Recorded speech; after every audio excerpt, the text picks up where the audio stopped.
Hi, this is Bastiaan, and this is the annotation of a very short game I played using the lesser Simagin variation of the King's Indian, where my opponent failed to defend correctly and lost the game rather quickly. So I'm playing black. So let's take a look at the opening. White opens with d4, knight f6, c4, g6, knight to c3, bishop to g7, knight to f3, d6, g3. So we're seeing white fianchetto on the king side as well. I castle, bishop to g2,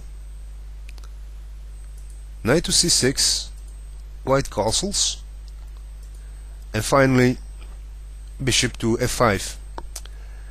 And bishop to f5 is the end of the book move, and this is called the lesser Simagin variation. It's also called the Spassky variation. If instead of bishop to f5 we see bishop to g4, then it is simply called the Simagin variation. But I prefer bishop to f5, the lesser Simagin variation, because it sometimes tricks white into a poor defense, and that's exactly what we are going to see now. White plays knight to h4 in order to chase away the bishop. Now white must play knight to h4 because the d4 square is blocked by a pawn, and also we can simply exchange knights if we really want to. And now I play bishop to g4. So in this case the difference between lesser Simagin and Simagin is that the bishop ends up developed on g4, but we can see that this knight now has a worse position on h4, and it can no longer develop attackingly on the f5 square and will ultimately need to retreat. So h3 is played in order to once again chase away the bishop, and I retreat the bishop to d7. But there was a purpose in developing the bishop the way I did, because now we can see two pieces, one pawn and one knight, developed incorrectly in order to chase away the bishop. Now how can we take advantage of this? White continues with bishop to g5, so he's continuing normal development, and I play queen to c8, creating a battery on the weakness on the pawn on h3. Now white now realizes that he cannot play king to h2 in this position in order to protect the h3 pawn, and the reason why is with this setup black can now play knight takes pawn and gain a free pawn, and it's not possible for white to recapture the pawn with queen takes knight, because then we get knight to g4 check with a free attack on the queen, so white will lose his queen. So king to h2 in order to defend is no longer possible,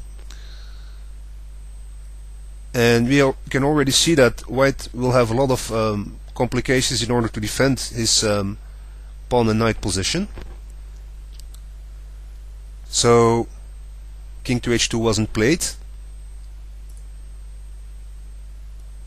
White plays knight to b5 instead. So white is thinking that he will allow me to grab the pawn on h3 and will in turn grab back a pawn on c7 with perhaps tempo on the rook. So I continue with the attack. I grab the pawn on h3. White recaptures the bishop, queen recaptures, and knight takes pawn. So the material is equal, and it looks like I don't have enough pieces on the attack to threaten white's king, because now the bishop is gone and I only have the queen left. But I can simply continue my attack with knight to g4. And this does two things. First, and most importantly, it creates a mating threat with queen to h2. And second, we can see that we are also creating attack on the pawn on d4, because now our bishop on g7 has become activated. Now the attack on the e8 rook is ignored completely. Now white plays knight to f3 in order to prevent the mate and also protect the pawn on d4. But I grab the pawn anyways, because it's not possible for white to recapture the knight. If, say, knight takes, we simply get queen to h2 mate. If a3 is played, a random move, I can take out the knight with check, pawn recaptures, and we can continue with the mate.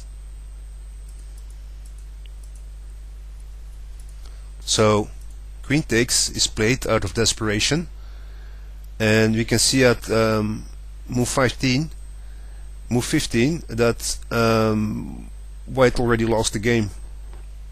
He continues, but it will all end after a few moves, so I'll just show you the rest of the game.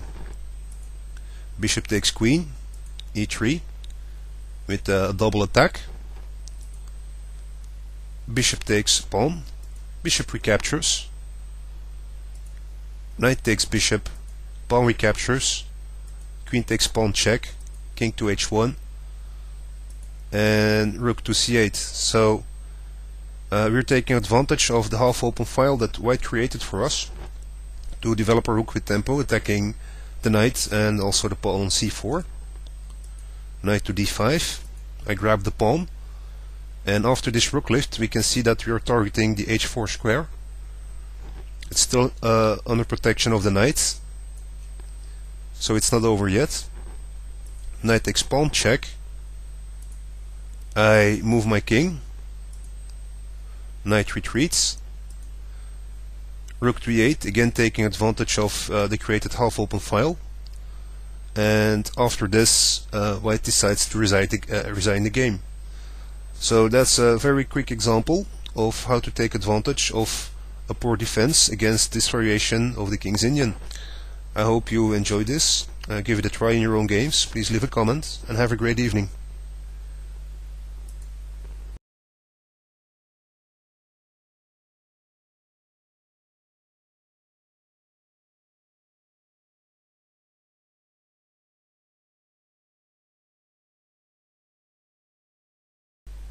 If pawn takes pawn was played, we get the wild bird and gambit accepted. I could continue with king to h1, which is the book move, but there are other possibilities. I could also play knight takes pawn on h2, and we can immediately see that there are a lot of complications now for black.